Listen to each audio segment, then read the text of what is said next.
صلیبی حکمران رینلاؤڈ اپنی حرکتوں سے باز نہ آیا اور انہوں نے مسلمانوں کے قافلوں کو لوٹنا شروع کر دیا۔ صرف تجارتی قافلوں کو ہی نہیں بلکہ حاجیوں کے ایسے قافلے کو بھی لوٹا جس میں سلطان صلاح الدین ایوبی کی بہن شامل تھی۔ قافلے کو لوٹ لیا گیا لیکن سلطان صلاح الدین ایوبی کی بہن کسی نہ کسی طریقے سے بچ کے سلطان صلاح الدین کے خیمے میں جا پہنچی اور انہوں نے اپنے بھائی سے اپنے قافلے پر بیتنے والے ظلم کی داستان سنائی۔ قافلے پر ظلم کی داستان سن کر اور اپنی بہن کی بے عزتی پر ایک غیرت مند بھائی کا خون کھول اٹھا۔ سلطان نے قسم کھائی کہ وہ رینلاؤڈ کو اپنے ہاتھوں سے قتل کریں گے۔ اس کے بعد سلطان نے اپنے تمام اتحادیوں اور تمام گورنروں کو خط لکھے اور انہیں کہا کہ وہ فوج لے کر سلطان کی مدد کو پہنچے کہ اب صلیبیوں کے خلاف جنگ کا وقت آ چکا ہے۔ چنانچہ شام اور مصر سمیت کئی بڑے مسلمان علاقوں سے بڑی تعداد میں فوج دمشق پہنچنا شروع ہو گئی۔ دمشق وہ جگہ تھی جس کو سلطان صلاح الدین نے اس وقت اپنا دارالخلافہ بنا رکھا تھا۔ سلطان نے بڑی تعداد میں فوج جمع کی اور صلیبیوں کے زیر کنٹرول شہر ٹبریہ ٹائبرس کا محاصرہ کر لیا۔ جواب میں رینلاؤڈ نے بھی جنگ کی تیاریاں شروع کر دی۔ وہ گائے آف زائلن کا گہرا دوست بھی تھا، اس لیے گائے بھی اس کے ساتھ میدان جنگ میں سامنے آ گیا۔ اس نے سلطان صلاح الدین ایوبی سے صلح کا معاہدہ بھی توڑ دیا۔ کہا جاتا ہے کہ بیت المقدس پر صلیبی قبضے کے بعد صلیبیوں نے اتنی بڑی فوج جمع نہیں کی تھی کہ وہ صلاح الدین ایوبی کی فوج کا مقابلہ کر سکیں۔ رینلاؤڈ اور گائے کی متحدہ فوج نے سلطان صلاح الدین ایوبی کی فوج کی طرف پیش قدمی شروع کر دی۔ سلطان صلاح الدین ایوبی نے صلیبیوں کو شکست دینے کے لیے حدیم کا علاقہ چن لیا۔ اس علاقے میں پانی کے صرف چند ایک چشمہ تھا، اس کے علاوہ زیادہ تر علاقہ جو بنجر اور خشک تھا۔ سلطان صلاح الدین ایوبی کی فوج چشموں کے قریب ٹھہر گئی، جبکہ رینلاؤڈ اور گائے کی فوج کو ایک ایسے علاقے سے گزرنا تھا جو خشک اور بنجر تھا اور ان کو سلطان صلاح الدین ایوبی کی فوج تک پہنچنے کے لیے 20 کلومیٹر کا فاصلہ طے کرنا تھا اور ان کو ایک ایسے علاقے سے گزرنا تھا جہاں پر پانی ہی نہیں تھا۔ کچھ صلیبی کمانڈر یہ کہہ رہے تھے کہ انہیں آگے بڑھنے میں خطرہ ہے کیونکہ فوجیوں کے لیے پانی نہیں ملے گا، لیکن گائے نے اس کی بات نہ مانی کیونکہ اس کو اعتماد تھا کہ اس کو جنگ میں کوئی ہرا نہیں سکتا۔ اس یقین کی وجہ تھی صلیب اعظم آرتھو کراس۔ جی ہاں، صلیبیوں کے پاس ایک بہت بڑی صلیب تھی جس کے اوپر ایک لکڑی کا ٹکڑا بہت ہی زیادہ نمایاں تھا۔ صلیبیوں کا عقیدہ تھا کہ یہ ٹکڑا اسی اصل صلیب کا ہے پر عیسیٰ علیہ السلام کو رومیوں نے منسوب کیا تھا۔ صلیبی قوم اس صلیب اعظم کو 20 بار جنگ کے میدان میں لے کر گئی تھی، ہر بار ان کو فتح حاصل ہوئی تھی اور اس کے ساتھ یہ سمجھتے تھے کہ صلیب کی موجودگی میں ان کو کبھی ہار حاصل نہیں ہوگی اور وہ یہ سمجھتے تھے کہ جیت بھی انہیں حاصل ہوگی، اس لیے انہوں نے راستے کے درمیان آنے والی تمام مشکلات کو نظر انداز کر دیا، لیکن یہ ان کی سب سے بڑی غلطی تھی۔ صلیبی فوج جیسے جیسے آگے بڑھتی گئی، گرمی اور پیاس کی شدت سے بے حال ہوتی گئی۔ یہ فوج سلطان صلاح الدین کی فوج کے لشکر کے سامنے پہنچی تو یہ فوج بھوک اور پیاس سے نڈھال ہو چکی تھی۔ اب رات ہوئی تو صلاح الدین ایوبی کی فوج کے لوگوں نے صلیبیوں کے گھوڑوں کے گھاس کے گٹھوں کے بیچ میں گھس کر آگ لگا دی۔ صلیبیوں کے پاس آگ بجھانے کے لیے پانی ہی نہیں تھا کہ آگ کی تپش سے ان کی پیاس مزید بڑھ اٹھی۔ آگ اور دھوئیں کی وجہ سے وہ لوگ رات بھر سو نہ سکے۔ اگلے دن 4 جون 1187 کو صلاح الدین ایوبی نے صلیبیوں کی فوج پر حملہ کر دیا۔ مسلمانوں نے زہریلے تیروں کی بارش کر کے سینکڑوں صلیبی فوجیوں کو قتل کر دیا۔ فوجی دستے آگے بڑھے اور مسلمانوں پر ٹوٹ پڑے۔ صلیبیوں کے زیادہ تر فوجی میدان جنگ سے ہی فرار ہو گئے اور جو باقی رہے ان کو قیدی بنا لیا گیا اور ان میں مقابلے کی طاقت ہی نہیں تھی اور ان کو آسانی سے پکڑ لیا گیا۔ صلیب اعظم بھی مسلمانوں کے قبضے میں چلی گئی۔ رینلاؤڈ اور گائے دونوں جنگی قیدی بنے۔ صلیبیوں کے لشکر سے ہانپ رہے تھے۔ صلاح الدین ایوبی نے ان کو پانی پلانے کا حکم دیا۔ گائے کو تو ٹھنڈا عرق گلاب پلایا لیکن رینلاؤڈ کو بدامنی کی بھرپور سزا دی گئی۔ سلطان نے اپنے ہاتھوں سے اس کا سر قلم کر دیا۔ رینلاؤڈ کے قتل کے بعد ڈر گیا کہ اب اس کی باری ہے، لیکن صلاح الدین نے اس کو اطمینان دیکھ کے اس کی طرف دیکھتے ہوئے کہا، بادشاہ بادشاہوں کو قتل نہیں کرتا۔ سلطان بیت المقدس کی طرف بڑھے۔ شہر کا حکمران تو پہلے ہی صلاح الدین ایوبی کی قید میں تھا، ان کو امید تھی کہ شہر آسانی سے فتح ہو جائے گا، لیکن صلیبی فوجوں نے مسلمان فوج کا 1 ہفتے سے زیادہ ڈٹ کر مقابلہ کیا۔ دونوں طرف سے بھاری جانی نقصان ہوا۔ سلطانی لشکر نے آگ کے گولوں کی بارش کر اور دیواروں پر شگاف بنا دیے۔ صلیبی لشکر کو خوف ہوا کہ اگر مسلمانوں نے اس علاقے پر قبضہ کر لیا تو وہ ان کے بیوی اور بچوں کو اپنا غلام ہی نہ بنا لیں۔ چنانچہ انہوں نے جنگ کا ارادہ چھوڑ کے سلطان صلاح الدین ایوبی سے رحم کی درخواست کی اور سلطان صلاح الدین ایوبی نے بھی ان کی پکار پر رحم کا مظاہرہ کیا۔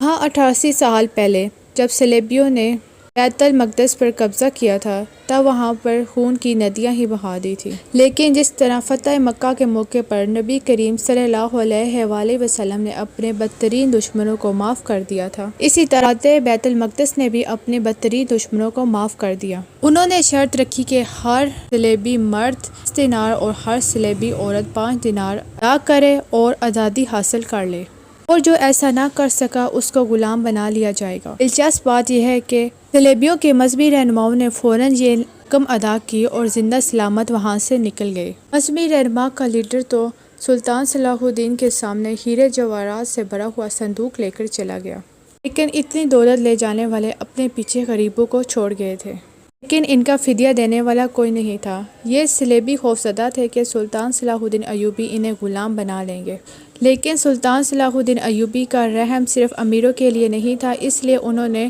ان غریبوں کو مفت میں ہی آزادی بخش دی۔ کچھ صلیبی تو صلاح الدین ایوبی کے حسن سلوک سے متاثر ہو کر اسی شہر میں ٹھہر گئے۔ سلطان صلاح الدین ایوبی کی رحم دلی کا خود مغرب بھی اعتراف کرتا ہے۔ یوں 2 اکتوبر 1187 کو مکمل طور پر بیت المقدس پر سلطان صلاح الدین ایوبی کا قبضہ ہو گیا، یعنی کہ 88 برس بعد دوبارہ بیت المقدس مسلمانوں کے کنٹرول میں چلا گیا۔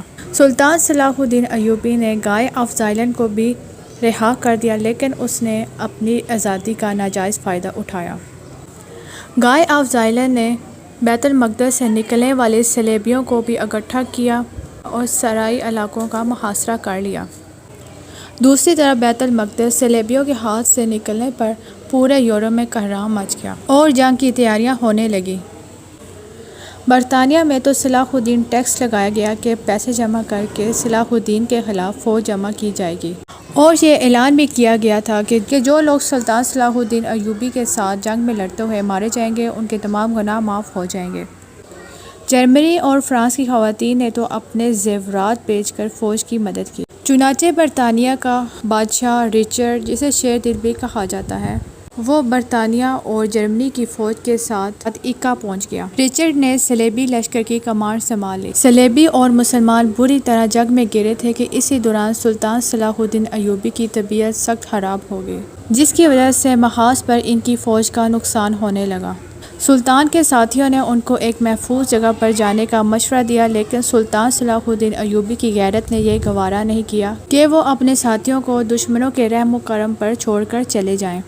اس دوران رچرڈ نے ایکا پر حملہ کر دیا اور سلطان صلاح الدین ایوبی ایکا کی مدد کے لیے نہیں پہنچ سکے۔ ایکا کے مسلمانوں نے ہتھیار ڈال دیے اور ان کو جنگی قیدی بنا لیا گیا۔ سلطان صلاح الدین ایوبی نے رچرڈ کو خط لکھا کہ وہ ایکا کے قیدیوں کو چھوڑ دے، اس کے بدلے میں وہ صلیبیوں کی صلیب اعظم ان کو واپس کر دی جائے گی۔ وہ رچرڈ کو قیدیوں کی رہائی کے لیے تاوان دینے کے لیے بھی راضی تھا۔ تاوان کی رقم بھی طے پا گئی تھی اور سلطان صلاح الدین ایوبی نے تاوان کی پہلی قسط بھی بھجوا دی تھی، لیکن رچرڈ نے یہ رقم لینے سے انکار کر دیا اور یہ تاوان واپس بھجوا دیے۔ اس نے یہ بہانہ بنایا کہ تاوان کے حوالے سے کچھ صلیبی حکمرانوں کو اعتماد میں نہیں لیا گیا۔ رچرڈ کچھ عرصے تک تو بات چیت کرتا رہا، لیکن وہ جوشیلا اور جوان حکمران تھا اور جنگ کا شوقین بھی، اس لیے وہ زیادہ دیر بات چیت نہ کر سکا۔ اس نے عورتوں اور بچوں سمیت 4000 قیدیوں کو قتل کروا دیا۔ سلطان کو اس قتل عام پر بہت سخت غصہ آیا۔ انہوں نے صلیب اعظم دمشق بھیج دی، جو کبھی بھی پھر صلیبیوں کو نہ مل سکی اور تاریخ کے ریکارڈ سے غائب ہو گئی۔ آج بھی کسی کو یہ معلوم نہیں کہ یہ صلیب کہاں ہے۔ بہرحال رچرڈ نے مسلمانوں کا قتل عام کرنے کے بعد ایک اور شہر جفر پر قبضہ کر لیا۔ صلاح الدین ایوبی نے بھی پیچھے رہ کر بیت المقدس پر اپنی پوزیشن سنبھال لی۔ رچرڈ بیت المقدس تک پہنچا، لیکن اسے فتح کیے بغیر واپس لوٹ گیا۔ سلطان صلاح الدین نے جفر کی طرف پیش قدمی شروع کی اور اس دوران دونوں فوجوں کے درمیان شدید لڑائی ہوئی، لیکن یہ لڑائی کسی نتیجہ پر نہ پہنچ سکی۔ اس دوران رچرڈ بیمار ہوا تو سلطان صلاح الدین ایوبی نے اس کے لیے شربت اور ادویات بھیجی اور خود بھی اس کی عیادت کے لیے پہنچ گئے۔ رچرڈ کو اب اپنے وطن کی یاد ستا رہی تھی اور اسے یہ خبریں بھی مل رہی تھی کہ انگلینڈ میں اس کے بھائی جون نے اس کے خلاف بغاوت کر دی ہے۔ چنانچہ اس نے صلاح الدین ایوبی سے صلح کر لی۔ صلح کے تحت جعفر اور عکا کے سمیت کچھ ساحلی علاقے صلیبیوں کے قبضے میں رہے۔ انہیں بیت المقدس میں اپنے مقامات مقدس میں زیارت کی اجازت بھی مل گئی۔ یوں یہ لڑائی ختم ہوئی اور رچرڈ اپنے وطن انگلینڈ واپس چلا گیا، اور اس طرح رچرڈ اور صلاح الدین ایوبی کی 3 سالہ جنگ ختم ہو گئی۔ صلیبیوں کی واپسی کے بعد اب ایوبی بھی بے فکر ہو کر گھر واپس جا سکتے تھے۔ صلاح الدین دمشق پہنچ گئے، لیکن ان کے دل میں ایک خلش تھی۔ سلطان کو حج کی بہت ہی زیادہ آرزو تھی، لیکن اپنی مصروفیات کی وجہ سے وہ اب تک حج نہیں کر سکے تھے۔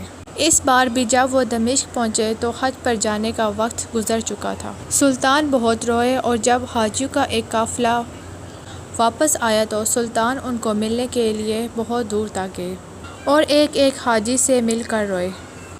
واپسی پر انہیں بخار ہو گیا، شاید انہیں سردی لگ گئی تھی۔ سلطان صلاح الدین ایوبی اتنی بری طرح بیمار ہوئے کہ ان کو اس کے بعد کوئی ہوش نہ رہی۔ حال یہ تھا کہ حافظ قرآن مسلسل ان کے سرانے بیٹھے قرآن پاک کی تلاوت کرتے رہتے، جبکہ دمشق کے شہری ان کی خیریت دریافت کرنے کے لیے روزانہ ان کے گھر کے باہر جمع ہو جاتے۔ 4 مارچ 1193 کی صبح سلطان صلاح الدین ایوبی نے آنکھیں کھولیں اور قرآن پاک کی تلاوت سن کر مسکرائے، اور پھر ان کے لب ہلے جیسے وہ کچھ پڑھ رہے ہیں۔ پھر ان کی روح پرواز کر گئی۔ شہر کے لوگوں کو جب سلطان صلاح الدین ایوبی کی وفات کا علم ہوا تو وہ گھر سے باہر نکل آئے اور داڑیں مار مار کر رونے لگے۔ سلطان صلاح الدین ایوبی کو دمشق میں ہی دفن کیا گیا۔ سلطان صلاح الدین ایوبی نے ہمیشہ اپنے دشمنوں سے اچھا سلوک کیا تھا، اور بغیر کسی مجبوری کے انہوں نے کبھی اپنی تلوار نہیں چلائی تھی۔ لیکن مغرب میں کچھ لوگوں نے مسلمانوں کے فلسطین پر کنٹرول کو ابھی تک دل سے قبول نہیں کیا تھا، اور اسے اپنی انا کا مسئلہ بناتے رہے۔ 1917 میں پہلی جنگ عظیم کے دوران فرانسیسی اور جرمنی اور برطانوی فوج نے ترکی کی سلطنت عثمانیہ کو شکست دے کر عرب خطہ مسلمانوں سے چھین لیا۔ حالانکہ پہلی جنگ عظیم کوئی مذہبی جنگ نہیں تھی، لیکن فرانسیسی جنرل دمشق میں سلطان صلاح الدین ایوبی کی قبر پر گیا اور قبر کو ٹھوکر مار کر کہا، ہم واپس آ گئے۔ آج بھی لوگ سلطان صلاح الدین ایوبی کو اس طرح سے پیش کرتے ہیں جیسے کہ وہ غیر مسلمانوں کا دشمن اور دوسرے ملک فتح کرنے کا جنون رکھتا تھا۔ لیکن حقیقت تو یہ ہے کہ سلطان صلاح الدین ایوبی نہ تو کسی کے دشمن تھے اور نہ ہی ان کو دنیاوی فتوحات کی ان کو کوئی غرض تھی۔ انہوں نے دوسروں کو ہمیشہ مشکلات سے نکالا، اور جب وہ دنیا سے گئے تو وہ دوسرے لوگوں کو ایک بہتر دنیا میں چھوڑ کر گئے جس میں ہم اور آپ امن سے رہ سکیں۔ اگر ویڈیو پسند آئے تو لائک اور سبسکرائب ضرور کر دیجیے گا۔